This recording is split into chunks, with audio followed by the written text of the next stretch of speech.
time to take back control of our society. Today's world requires an open and honest discussion about the current events.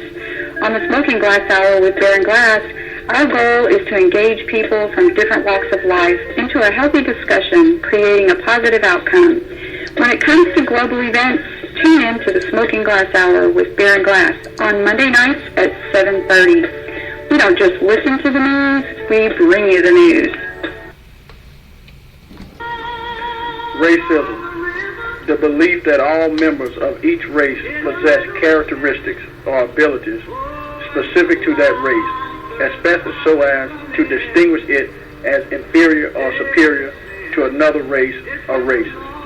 Darren Glass, host of the Smoking Glass Hour with Darren Glass, each and every Monday night at 7:30 p.m. Central Standard Time on the #1 global 24-hour radio station, WMAD. Join my co-host, April Ayala, and I as we make an attempt to bring this evil system and a way of life for some to the forefront and have an open discussion with civility and honesty with hopes of minimizing this problem that has affected so many lives. We ask that you join us. We all can make a change, and we surely can make a difference. Good evening, everyone, and welcome to the Smoking Glass Hour with Darren Glass. We are honored to have you as a guest tonight and want to thank each of you for your faithful support. Without further delay, allow me to introduce to you Mr. Darren Glass. Mr. Glass, take it away. We all can make a change, and we surely can make a difference. But you can't make a difference being a coward. You can't make a difference being afraid. And you surely cannot make a difference by doing nothing. And you surely cannot make a difference by voting for the same old problem that has existed for 40, 50, 60, 70, 80, 90, 100 years. You cannot solve a problem by voting for the problem. Good afternoon, and welcome to the Smoking Glass Hour with Darren Glass. Tonight, we're going to talk directly about racism, seen specifically in the 2016 presidential election. And as always, I'm going to be joined tonight by Mr. Dave Lamont, Mr. Aaron Hopkins, Miss Nikki Bedrick, and Miss Debbie Dibbles out of, and I know I got that name wrong, so Deb, when you come in, pronounce that last name for me. But nevertheless, this particular subject is one that I love to talk about. When many people that you know of are 100% directly afraid to even mention the word racist or racism. You see, once again, it's Debbie Dilks, like Milks, a cow, but with a D. Thank you, Deb, for that correction. If you understand that this evil system that we have here in the place that we call America is destroying lives on a daily basis. And the reason why we keep talking about this particular matter is because it is destroying relationships on a daily basis when it comes to Mr. Donald Trump and all of this bigotry, all of this all of these asinine remarks that he's now making. Tonight, once again, Mr. Aaron Hopkins, Miss Nikki Bedrick, and Mr. Dave Lamont, along with Deb. I'm not sure if Paula will be out there, but if she is, we'll bring her in along with anybody else that's out there. Nikki Bedrick, how are you doing tonight? Fine, Darren. How are you? I'm doing fine. Dave Lamont, how are you doing? I'm doing good. How are you? I'm doing fine. Mr. Aaron Hopkins, how are you doing? I'm doing great, Baron. I'm ready to tackle this subject, man. You know my lips are loaded. Yeah, and you know, Aaron, Dave, Nikki, if you notice on Facebook for the last couple of days since the California primary, we have been what we call debating with trolls for almost 24 hours nonstop about why we should do this because they are doing that. And then when we look out and about, we see all of these racial overtones that are being used by different people from different walks of life on a daily basis. Dave Lamont, let's talk, let's start out this way. We're going to talk once again about racism seen in the 2016 presidential election. We're not going to, accuse anybody of anything other than what we've seen by way of facts. Dave Lamont, when it comes to this evil system, this evil term, this derogatory term, this term that has a lot of power to oppress, control, and actually destroy some people, how do you see this playing out in 2016 and henceforth after the election of 2016 regarding the Democrat and Republican primary, the general election? Well, I mean, we're seeing that in the treatment of Muslims and Mexicans, and even though I don't think that Muslim is more of a religion than a race, it's the same kind of undertone. So when I use the term racism, I'm basically using it in the form of, if you say someone cannot do a job or function in a society because of an ethnicity or a religion or something like that. So I wanted to clarify what I'm talking about when I mention this. Mm-hmm. It seems like Trump's followers are very anti-Muslim and very anti-Mexican. And we even have Donald Trump, the candidate himself, say the most racist thing of all, where he's saying that a federal judge cannot perform his duties because he's of Mexican descent. Not just Mexican, like just came over the border, but of Mexican heritage. And this is profound because we've never seen this sort of behavior in any presidential candidate in at least a very long time. So it's very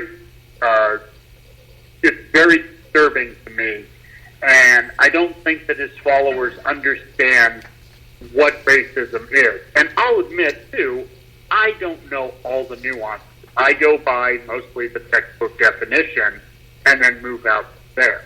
So. Mm-hmm. Excellent point, Nikki. Let's pick up where Dave left off.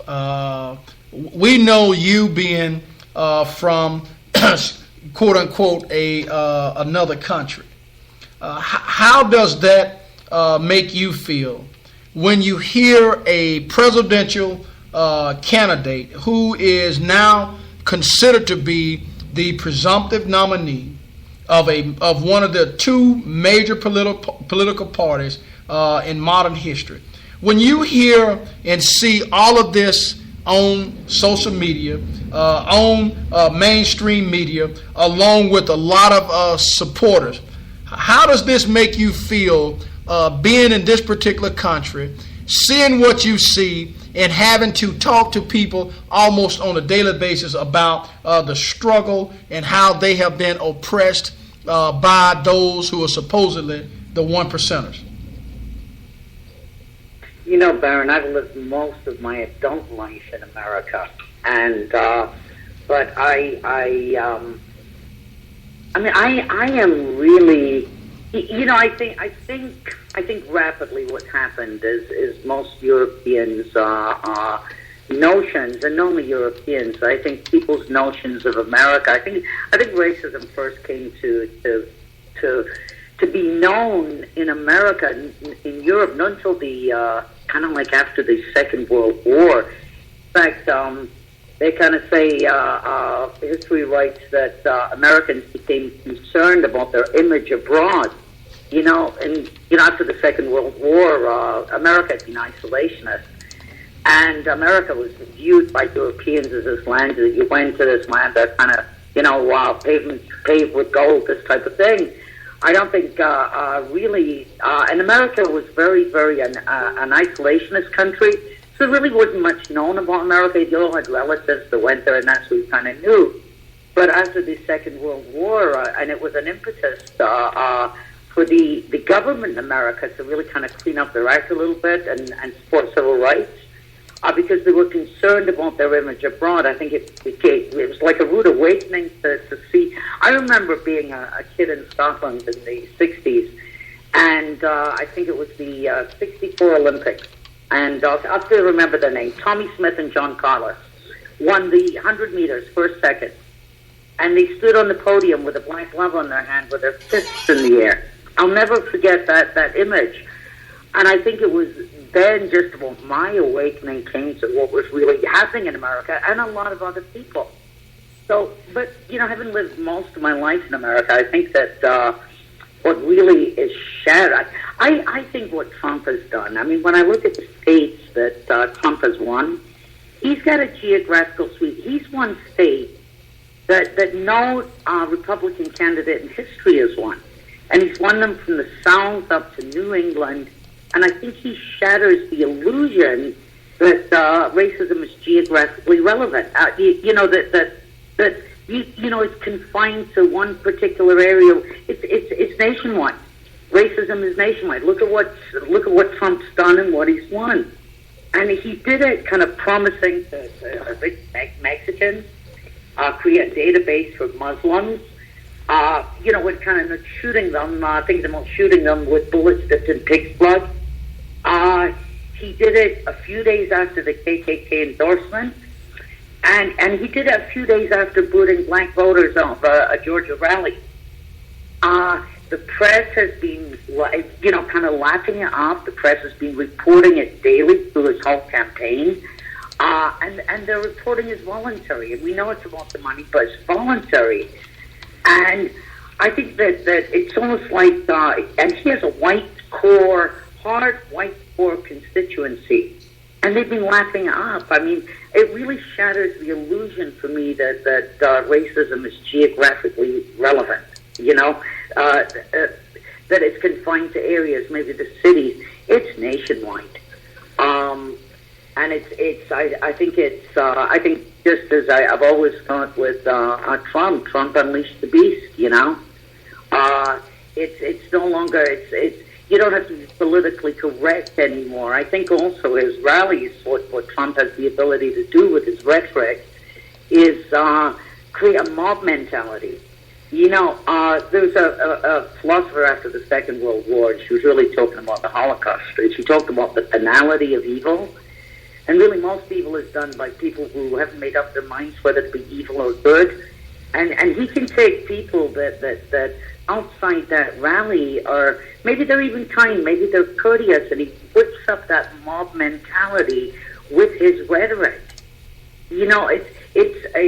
Dictators have always been able to do that. Hitler was able to do it. Most Germans after the Second World War turned around and couldn't believe what many of them had done. He's got that mentality, and I think that's what he's doing. And it's so incredibly disturbing. Okay. About Hillary in a minute, but that's where I am with Trump. Okay. Aaron Hopkins, sort of unique to you and I, because when you look at the history of this country, when you look at the history of the African American journey from whence they've come to whither they are going, you will find racism almost on a daily basis. So I'm not real sure why many people cannot understand that most African Americans, black or whatever they choose to be called, will not and shall not ever consider Donald Trump for any position, let alone being a dog catcher or a cat catcher, because of that specific instance of bigotry, racism, division, and all of those other things that our people have come through. So, Aaron, when you sit and watch people talk about and or support Donald Trump and see how all of this stuff is transpiring in this 2016 presidential election, unprecedented, how does that make you feel, and how do you go about trying to create a dialogue with people? Not that you have to, but explain it to them specifically why you, Aaron Hopkins, will never support Donald Trump. For me, it's very simple. I was raised in at a time in this country where it was not the norm for a black male and female that were married to live in a household where they were respected on their job. So, in other words, raising a child or raising a family in the black community in the 60s and 70s, you were already behind the eight ball even before you were able to attain what quote unquote called a good job. So I'm going to take the most recent event and make what I'm saying even more relevant. When Donald Trump referred to a gentleman at one of the most recent rallies as African American, I think at that point a lot of people should have understood what it means to be black and to be considered property of somebody else. So whether this gentleman took that to mean what I took it to mean doesn't even matter at this point. It's the fact that somebody like a Donald Trump has the audacity to say it publicly.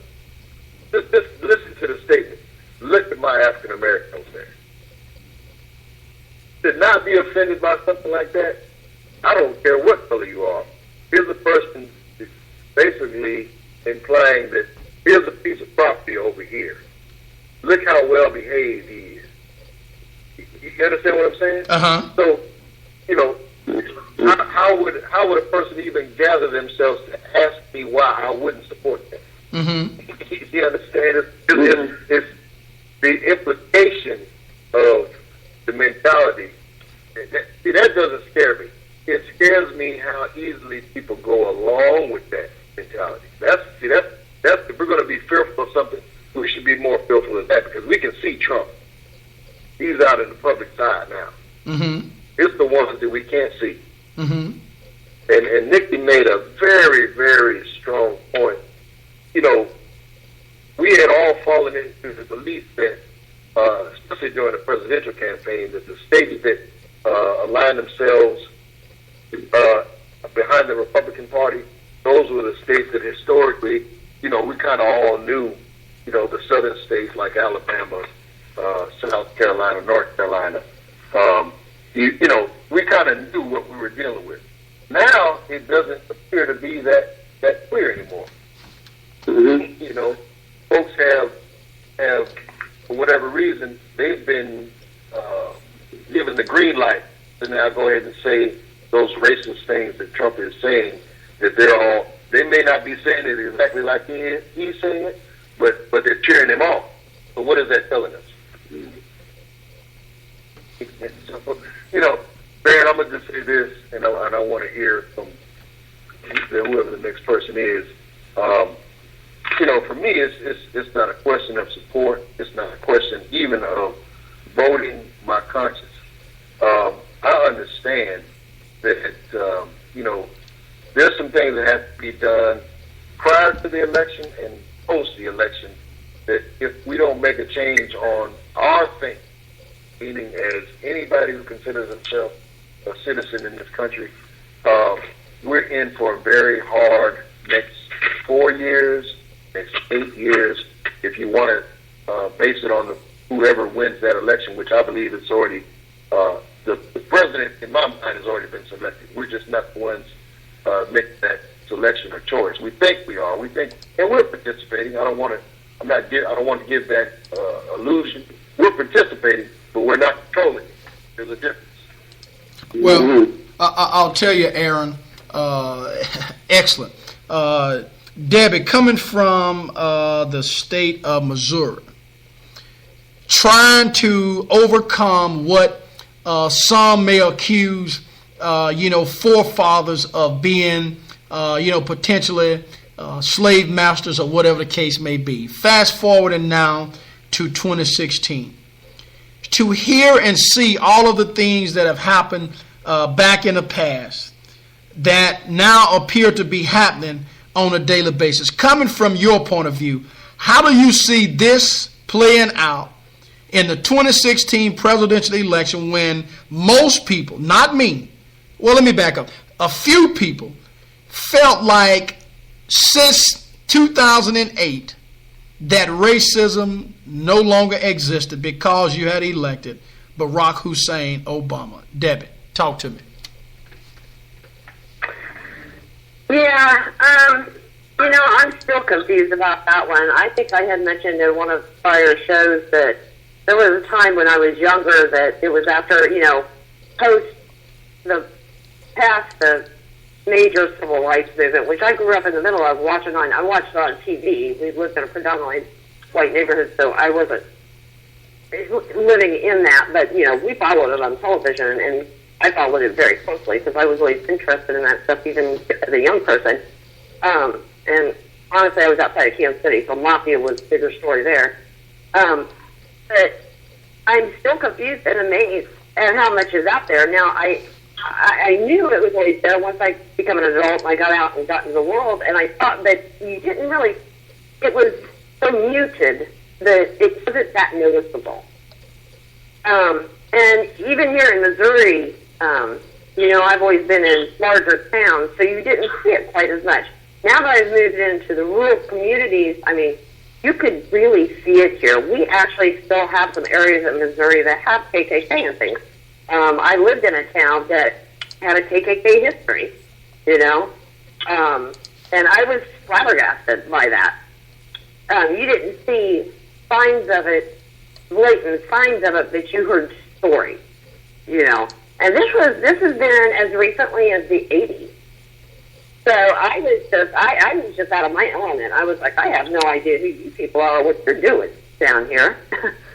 and then it did seem, you're right, it did seem to kind of calm some. And then when President Obama was elected, I saw that as a good sign. It's like, this is a nation that has stood up, and we've changed our ways finally. But now that Trump's out there, he's brought out all that closeted hate, and it just it's beyond me. It's just beyond me that there's so much of it that was hidden away. And the thing is that he's basically, by his statements, he's giving people permission to take that back up and to run with it. And I'm kind of with Nikki there. It's like people that have been on the fence about stuff, or people that are just finally getting away from it, that just opens the door back up for it and gives permission. Mm-hmm. And I don't know. I honestly don't even know what to think anymore because I'm just dumbfounded every day when I hear the things that come out of his mouth. It just makes me cringe. Mm-hmm. Correct. Paula, I'm going to bring you the same question. I know that you're out there. Coming from Missouri, trying to move beyond what has existed, for hundreds of years, the history of this particular country. Fast forward into the 21st century, it appears that the same thing that forefathers had to deal with, now future generations, millennials and thereof, are having to deal with these same issues. How does that make you feel, knowing that this country should be further along than what it is, but yet and still it appears that we really have not moved the ball down the field far enough to where people are judged based on the content of their character, not necessarily the color of their skin? How do you view this now in 2016, racism, as it relates to the presidential election? As it relates to the presidential election, I almost throw up when I hear Donald Trump talking. But I have a little bit different situation than Deb. I grew up in Kansas City, and I went to inner city schools where probably a third of the kids were white and a third were Mexican and about a third were black. and they were smaller schools, and we all knew each other. And my parents raised us in such a way as that we didn't, I mean, if we ever said anything like the N-word, we were going to get it across the back of the head hard. When I moved to a smaller community, Central Missouri, flabbergasted at the prejudice that still remains. And for example, and this just I couldn't deal with. For example, Martin Luther King Day, a national holiday, a group of guys get together and they call it James Earl Ray Day. Now, I can't get behind that. I wouldn't go. And I don't like those people. I moved back to Kansas City, actually, because I couldn't stand the racism, really.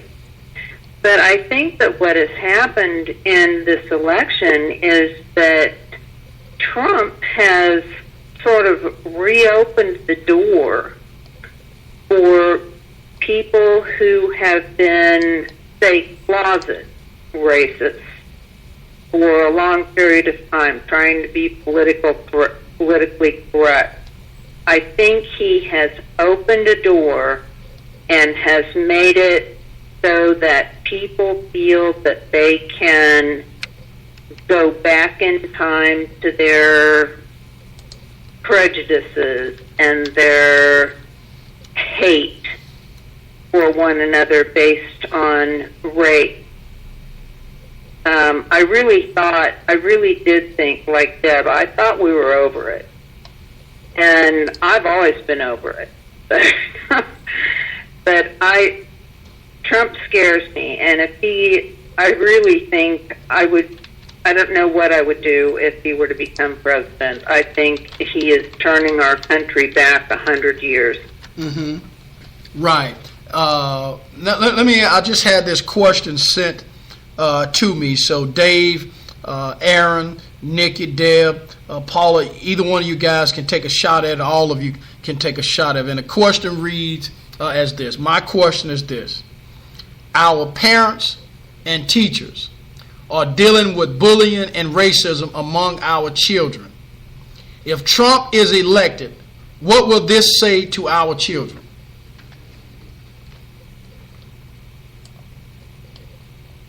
Either one of you guys can take a shot. I don't know about... Go ahead. I was going to say, this is Debbie. I don't know about anybody else, but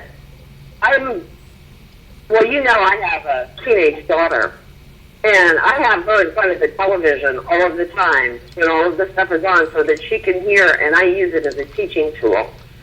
She has become an activist in her own right, which I don't think I was affected by. I never had an issue with prejudice in my life because I was kind of an activist. Now, I'm ashamed to say that my family, I have a lot of family members that are probably will probably vote for Trump, and I'm ashamed to say that. I know that they are, and in one way, for me, it was good because it showed me exactly what I did not want to be. I didn't understand it. I didn't get it. It's like, I'm not going to be that way, and I am not going to let my daughter be that way. And she knows. She sees it, and I've explained it to her. So one thing we're going to have to do is we're going to have to make sure, I think people should make sure that they keep their kids involved so that they can see, like we did growing up in the 60s, 70s during the civil rights movement, the struggles that people were going through. And here's a blatant example of exactly what is wrong. I mean, she walks through the house and she hears Donald Trump on TV. She's like, he just needs to shut up. Hey, Deb, let me give you a good example. I have a very accomplished friend that is about 68 or 69, Caucasian Anglo-Saxon male, who supported 100% Barack Obama. And he shared that information with some of his family members. And they told him they could not believe that he supported that Nigger. And as long as he lived from that point, they would not have anything to do with him. And as of 2007 till now, those family members have not spoken to him. So you see how decoy this stuff can be when it comes to family members being this way. And now Trump is allowing this to be A-OK for people to come out and say whatever it is that they want to say. So I'm like Aaron. This goes deeper than just Trump himself. Anybody else want to chime in on the question that was? I'd like to jump in, Baron. Go ahead. Okay, because not being American and not having the history. I don't have the history. Okay, I don't have American history. What I hear when I hear this, you know, when Barack was elected the first time, there's a small village in Ireland. His grandfather lived there. Okay, it was where his grandfather, his mom was, on his mom's side. This village is 254 people. It's probably been the same for 400, 500 years. Same people, same families. They invited Barack. They claimed him as a native son. Okay, they claimed him as Irish. Okay, no white, no black. They claimed him as Irish. Barack, in his graciousness, went to this small village. It was full of placards. They'll talk about this for 200 years. You know, it was the most important thing that had ever happened in this village. Nobody had to get over racism. Nobody had to watch parents. Nobody had to be diligent in what they taught their children. Racism wasn't passed down. So when I hear Deb and I hear Paula, it's like something that has to be overcome in America. You know, it's like something you're born with that you need to either. And I really, please forgive me for this, but it's like a condition, like a DNA genetic condition that white America is born with, and either education or awareness or consciousness is the antidote for it. This is what I call DNA American racism, where it exists from the moment white America is born. I mean, until the 60s, Hillary is talking about an America that some euphoric recall about, restoring America. I'm not talking about Trump now. As if black America has always been included in the American dream. Like some kind of euphoric recall. Until the 60s, a black in America was considered 3/5 person. And this is what is so underneath what I just call DNA genetic American racism. Now, when I compare it to Europe, yes, people have their prejudices, yes. But that history is not there. It's not there. Ta-Nehisi Coates talks about going to Paris for the first time and the freedom to sit in a park. And no wonder, I mean, he grew up in Baltimore, no wonder if a sitting in a park, if some, policeman passed by, or he could be eligible to be searched. So this, and commendable, Deb, and commendable that you grow into that awareness. But this is what I think exists in America. There's some kind of condition that needs to be overcome. It's deep. And we talk about, Trump maybe opening the door or giving license. It exists. If it didn't exist, a door couldn't be opened. That's right. I'm going to jump in here real quick. I'm going to have to disagree with you on this one.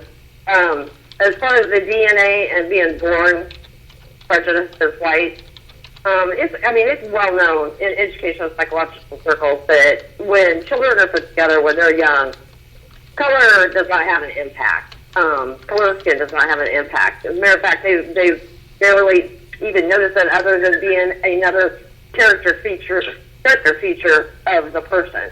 There's no logic. There's no. They don't have that knowledge. They don't have that knowledge. That knowledge is embedded in them by the people that they are raised by, and the people that they are around, and by the media and outside influences. I know when my daughter was born, I've always had a lot of friends of different races and things, and Abby was always in a mixed, in a mixed environment and everything, and she never even really noticed anything different until she was older, until she got up to where she was hearing people talk. She got into the higher levels of elementary school and middle school and things like that, and then she started hearing her talk. And she would come to me and not understanding. So then I had to explain to her what was going on. So I have to disagree on that being born that way. I think it's definitely a learned trait that is passed down, and maybe not by a family. Even if your family is not racist on any level, there are so many outside influences that inundate these kids with this information, whether it's television, the news, the people around them that's outside of the family. There's just a lot of influences out there, and it's a slow process in some cases, and in some cases, depending on where they're at, it's a lifestyle. So let me clarify. I did not mean a child was born with it, but it's something that needs to be overcome because they're born into the environment of it, Deb. So that let me just clarify that. Okay, but in my daughter's case and in my case, neither one of us ever had to overcome it because we've never in our lives felt that way. God bless that. And there's a lot of people out there that are like that. But Deb, you would have to overcome it if you went home right now with somebody that was a non-Anglo-Saxon. If in fact your family had an issue or a problem with you voting with somebody that did not look like you. So even if you don't have to overcome it from a direct standpoint, you still have to overcome it from an indirect standpoint. And that's why I think this thing is very complicated, because it's just not, and I know what you're saying, so I'm just kind of throwing this out there, and it'll be for anybody. It's kind of complex, and you don't really know it until you see it or you experience it. But it's like the air we breathe. We don't see it, but we damn well know that it's there. Mm-hmm. Go ahead, Deb. Yeah, and again, but that's what I was saying, is that that's part of that teaching that comes. And although if I did, and I have had African American boyfriends before. Mm-hmm. If I did, and my niece has, she's brought her boyfriend home a couple Christmases ago, and she didn't have to overcome it. We had to fight it. Mm-hmm. Right. It wasn't necessarily overcoming it. Mm-hmm. We had to fight it. Right. And I was there with her, backing her, and it didn't turn out so bad. It didn't turn out as bad as I thought it was going to be. So I was happy about that. But I mean, as far as it's my family that needs to overcome it, not us. We just got to fight them until they overcome it. Okay, Deb. Well, I got to say this. I am extremely proud of the way that my parents raised us. And when everybody in Kansas City was moving out to the suburbs to get away from the black communities and the interracial communities, my parents actually moved north into it because they could afford a big house. We had a lot of kids, and they could buy a big house cheap. But they ingrained in us, they taught us that to be prejudiced was wrong. that it's not the color of your skin. It's not. I'm happy about the way that I was raised, and I'm shocked at the fact that Donald Trump being on television 24/7 has opened the floodgates. I mean, he has been on TV more than anybody else in politics for the last year. And he's been spouting this stuff, and people are, I think it's bringing out the worst in people that know better. Right. Aaron, I think you wanted to jump in. Dave Lamont, feel free to jump in anytime you get ready. Aaron, go ahead. Yeah, the question, Barry, that person sent in about the children and what they would teach the child, or how would they teach the child if, in fact, Donald Trump is elected president. I want to help us all understand something. See, Donald Trump being elected president should not change what you have to teach your child in terms of being a bully or racism, because this is where we all have to step back and take a look in the mirror and understand America as a country has been exactly that to all the other countries on the planet. So it's not the child that's going to just come into contact with that. They've already been conditioned to come into contact with it. They just don't hear it like Donald Trump is putting it out there. So let me say it this way. All of us were brought up in school to pledge our allegiance to a flag and say a pledge of allegiance, correct? So just think about how America is postured in the world. America has postured herself as bully. America has postured herself as white supremacist over all of the dark people, regardless of what their ethnicity or culture is. So now that a person sees a man like Trump say this directly from his mouth in public, see, that mind has been present the whole time. You're just hearing the words come directly in your face now. So it strikes a different type of fear. But the mind, so we have to understand, all this America, making America great thought, see, somebody understands something that we don't understand, or something that we don't want to admit. Hey, Aaron. America has thought that way. Yeah. Hey, Aaron, I have. Let me clarify it again. They messaged again and say the question was, what will electing this racist bigot say to our children? That it is okay to behave that way, and we support that. It's kind of the way they're going. Right, but listen, what I'm saying is we've been supporting it all along. It just hasn't been by Trump being the president. Again, I'm saying, see, we got to think about when we say things like, not necessarily say things, but when we support things like going to a war against another country.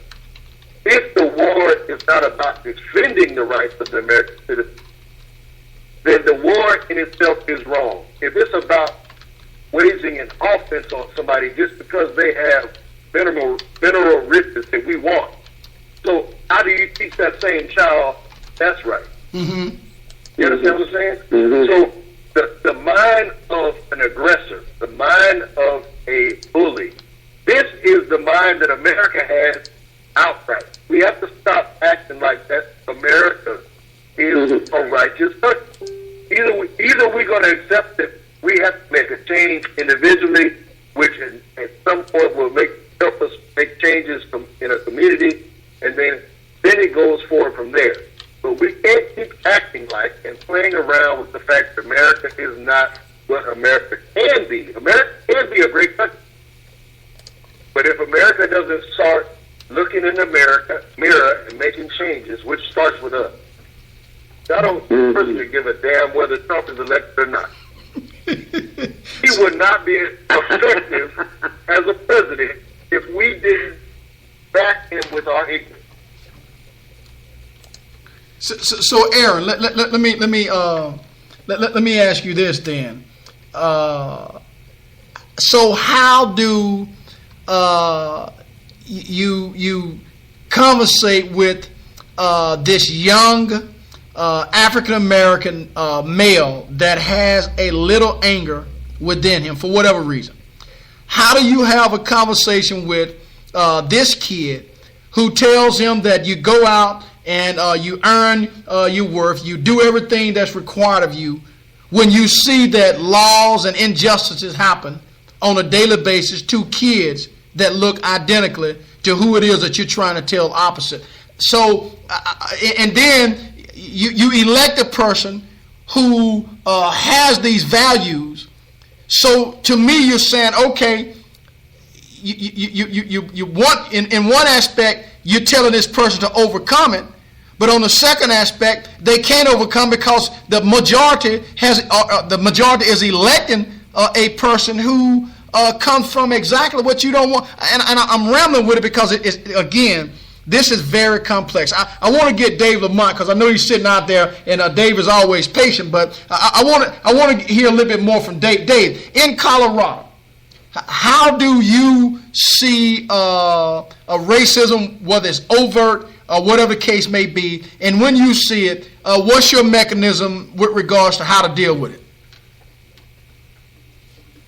Well, I mean, I was always raised to just treat everybody the same way that I would like to be treated. So I personally never made choices in friends that were so superficial as ethnicity, background, race, any of that kind of stuff.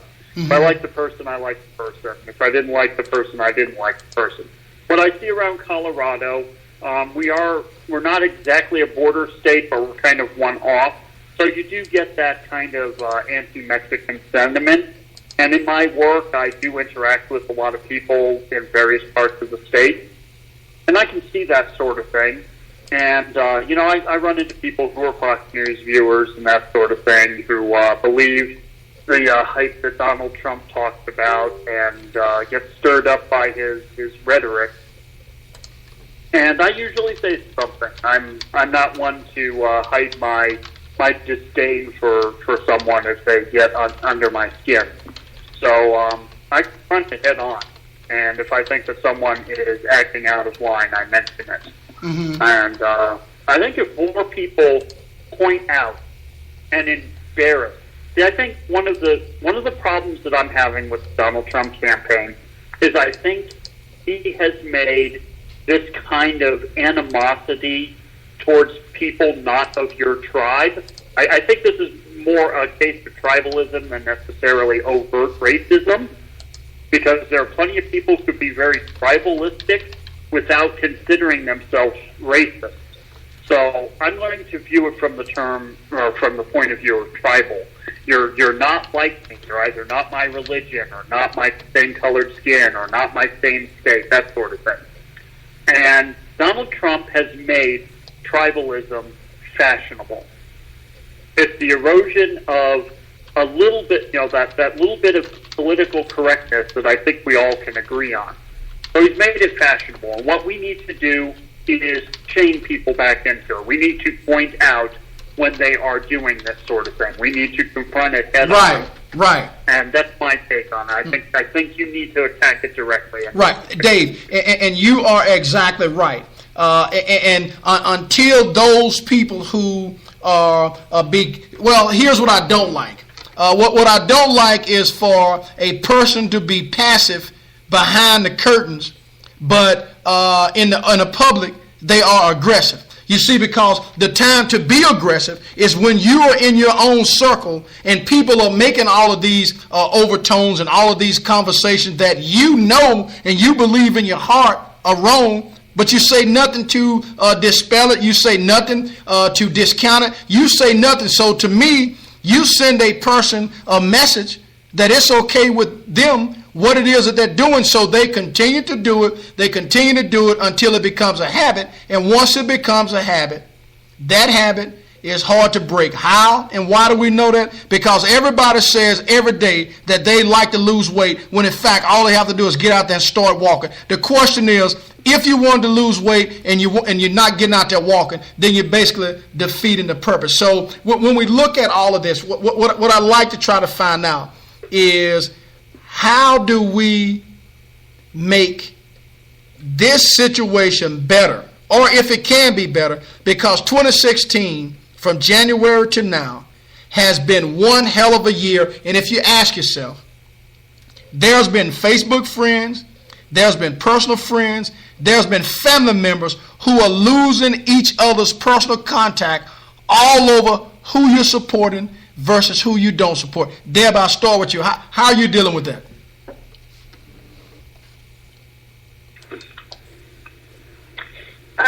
Well, I'll be quite honest with you, I think good riddance is basically what I do. I refuse to allow people like that, especially in my inner circle, you know. People that I deal with on a daily basis, I just don't. And pretty much, you know, I think people that know me, they know better than to say anything, so I probably don't even realize that they're like that, because they know better. And probably what happens is they just mute me on Facebook instead of, like, blocking me so that I don't know. Mm-hmm. But I mean, I don't have any issues. It's like, you know, if you have a problem with what I'm doing, block me. I don't care. Because you're not somebody I want in my life anyway. Okay. You know what I mean? Okay. It's not worth it. Right. Paula, I'm going to bring it to you. What do you think? I think the way that Deb does, I actually just this past several years have gone through a situation where I have been almost forced to be around people that harbor beliefs other than my own. And I flat out tell them how I feel. And I have alienated some people, and I have been labeled by some people as... just be honest. Just say it. I'm trying to think of the word. Well, just say the correct word. I have been labeled as a... I can't think of the name of the word, but I have been put outside of a few group of people because I have told them that I disagree with them. And honestly, when I moved back to Kansas City, I felt a great sigh of relief that I'm not in that situation every day. Mm-hmm. Okay. Okay, Deb, you go ahead if you're not finished. Go ahead. Deb, not Nikki, Paula, go ahead. Paula? Yeah, if you're not finished, Paula, go ahead. No, I was just going to say the apartment complex that I moved into is very mixed, and I'm totally comfortable here. I mean, I'm not afraid. I'm not unfriendly. People are nice. I think it reflects on others. If you smile and say hello and are friendly, then people know that you are not a racist. Mm-hmm. You know, I mean, and I have never felt like I've been that way. Mm-hmm. And it appalled me when I was around people that were. Right. I mean, I just thought, what century are you living in? Okay. But again, I think it goes back to the way that I was raised and where I grew up. Okay, I'm gonna bring Dave Lamont in, but let me jump in. Let me bring Nikki, Las Vegas, Nevada. I just based on your personality, I'm almost willing to bet that people run as far away from you as you can, because I've never seen you bite your tongue. So tell us how you deal with it when it's a personal situation that you are encountered with, regardless as to where it's at, who it's with. How do you deal with it? Years ago I took a communication course, and I challenge. I really challenge it. It's like, why do you think like really kind of gets you underneath. No, I don't run from it. I really challenge it. I challenge the thinking. Because you'll get some kind of usually vague answer, and then and I just go deeper. I mean, let's get to the underneath of this thing. Let's pull out the closet, kind of thing. Because most will deny that they have it. Most will really deny that they have it. And so you just kind of probe deeper until they block you. Mm-hmm. But I wanted to comment with a couple of things that Aaron said, and I think that there's a great quote, and it says, "All evil needs to exist. All it requires to exist is that men of goodwill do nothing."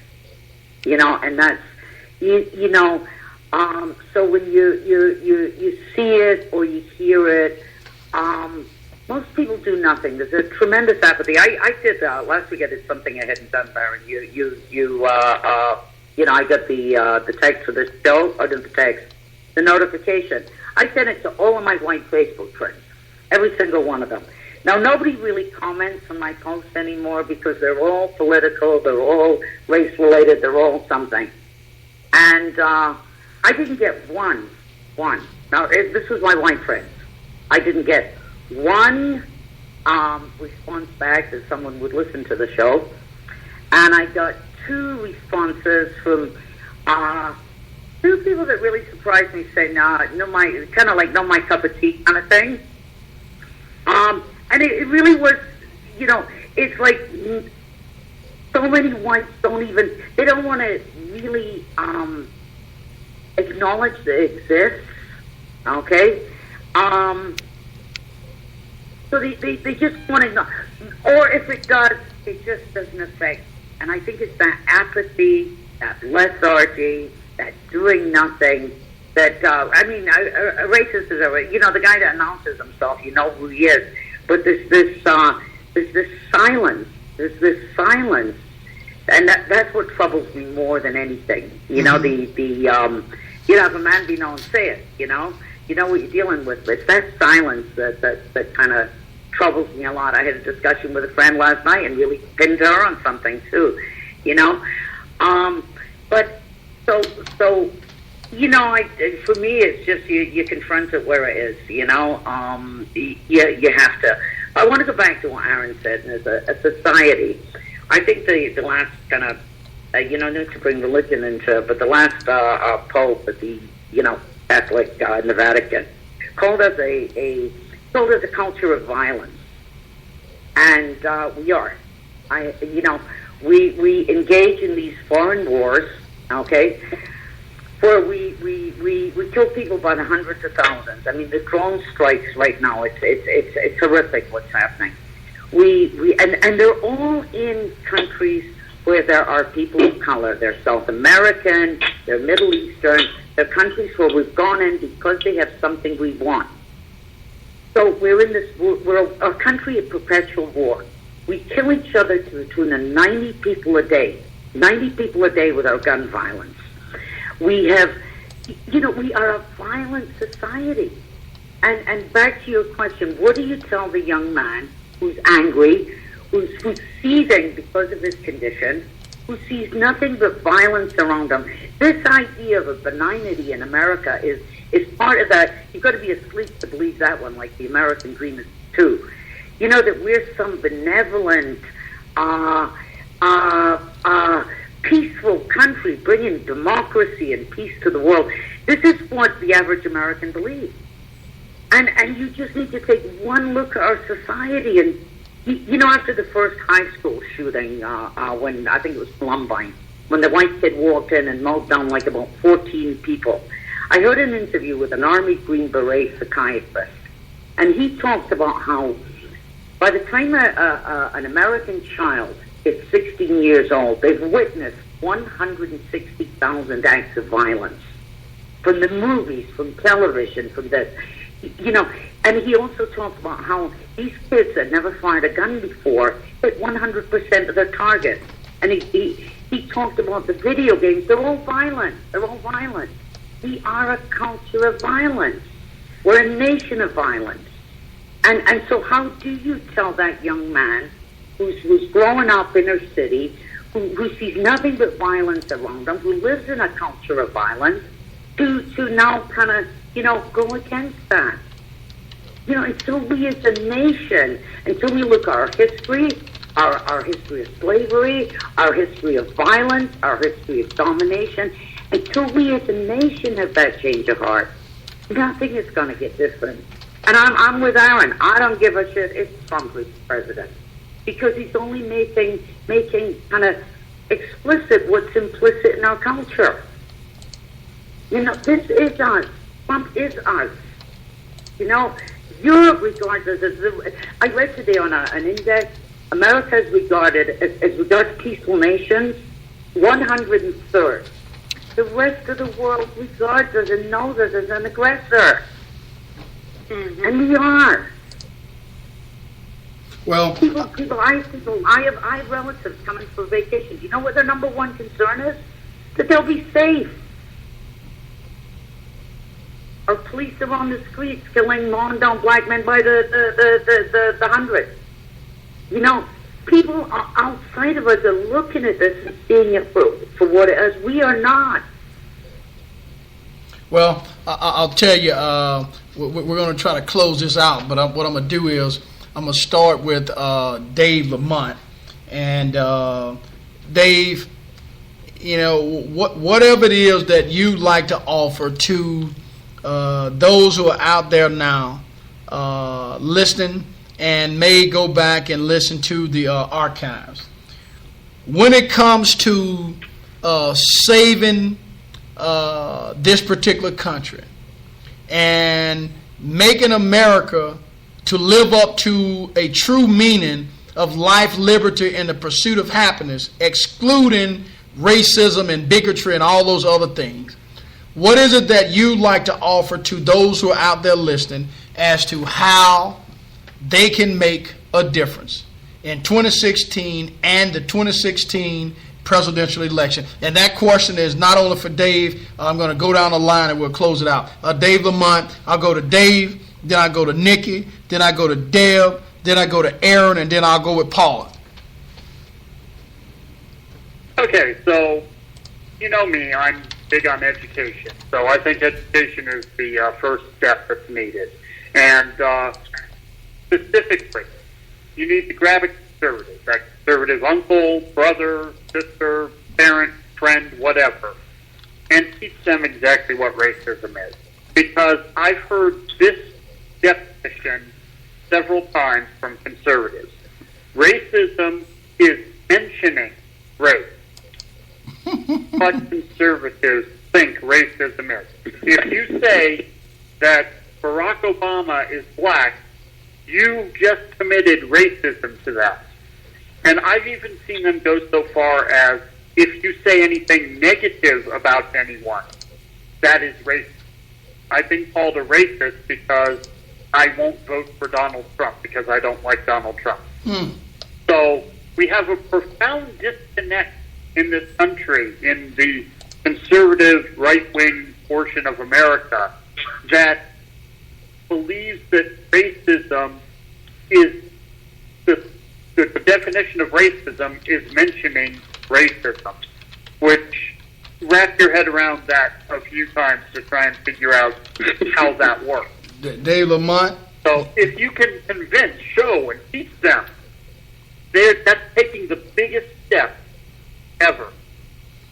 Again, Dave Lamont, you always make people go deeper than what they really like to or what they're capable of. Excellent commentary, Dave Lamont.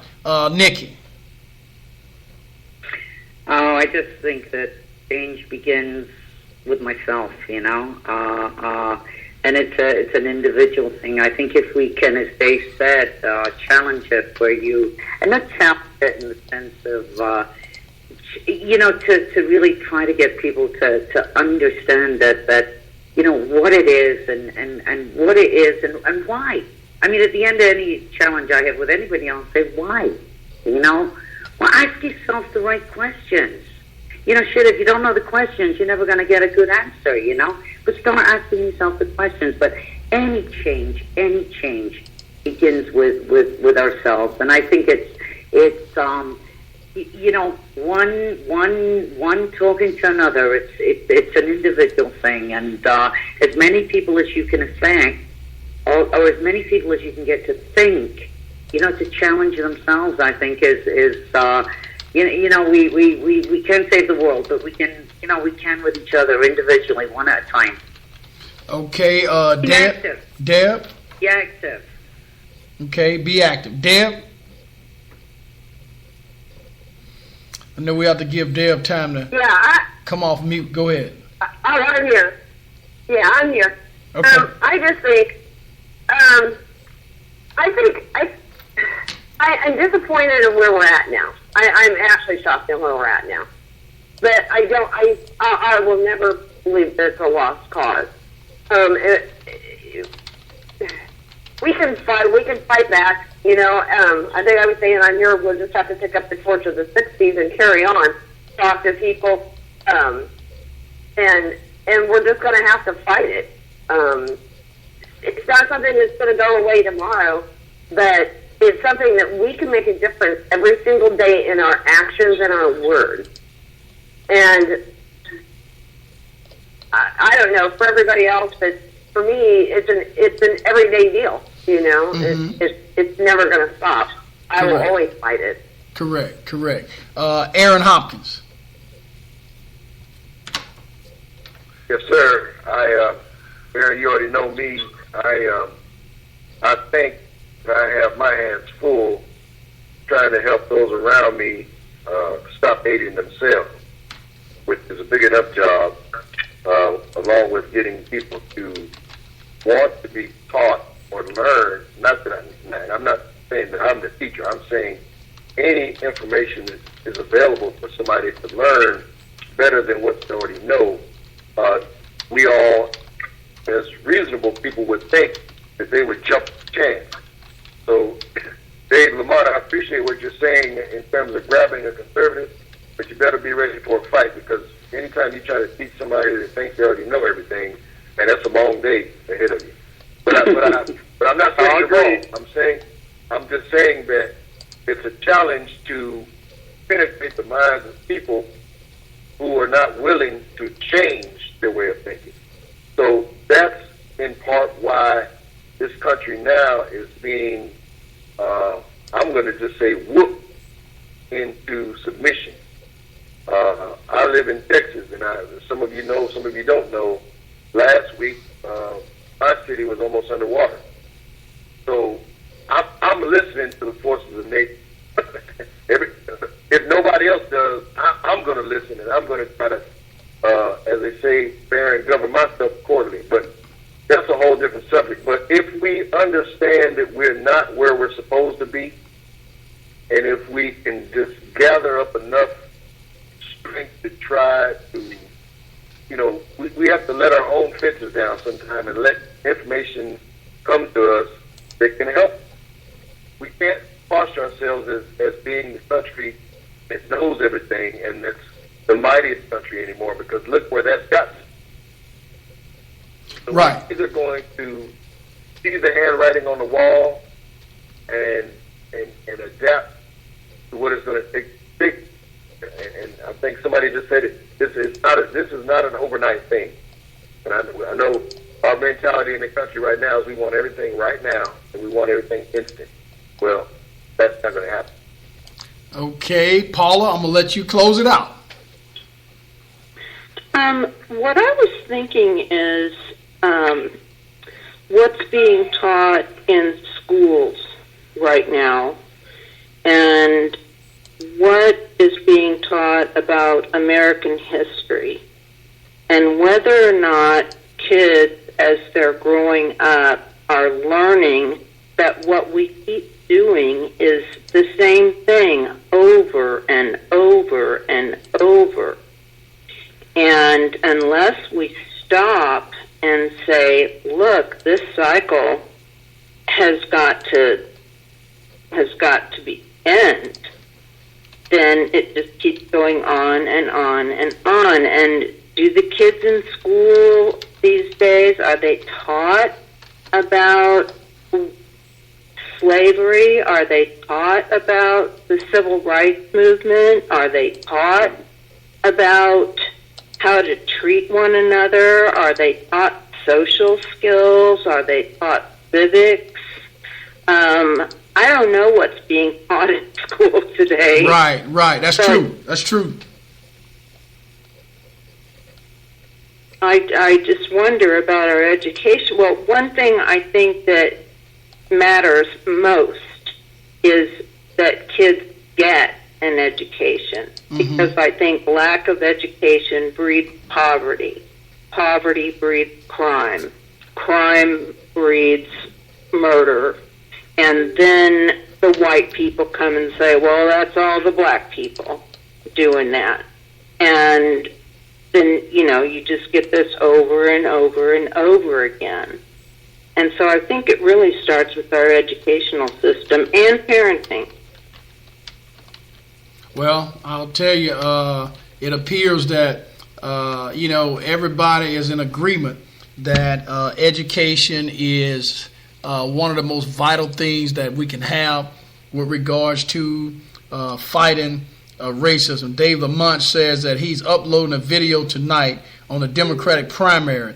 It is really over. Check it out on his YouTube channel. So if you're interested in finding out some of that information, Dave not only post it on your YouTube channel, post it and tag all of us in it if you can. Tonight we've been talking about racism seen in the 2016 presidential election.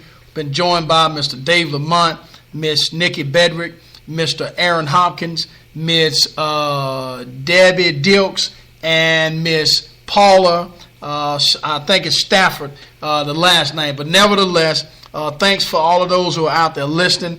Thanks for all of those who participated in tonight's broadcast. We'll see you once again Monday night at 7:30 p.m. Central Standard Time. If either you co-hosts out there or participants or whatever definition you'd like to be called by, if you got a show or a topic that you'd like to talk about, feel free to send me a message or whatever the case may be, and you guys know how we do it. I'll love to sit back and let somebody else narrate or moderate or whatever the case may be, because once again, what we're trying to do is tell a neighbor, tell a friend that we are in fact on the move in 2016 by putting out some positive information, some factual information by people who are actually fact-checking their own information. Once again, Dave Lamont, Nikki Bedrick, Aaron Hopkins, Paula Stafford, and Debbie Dilks. Good night, everybody.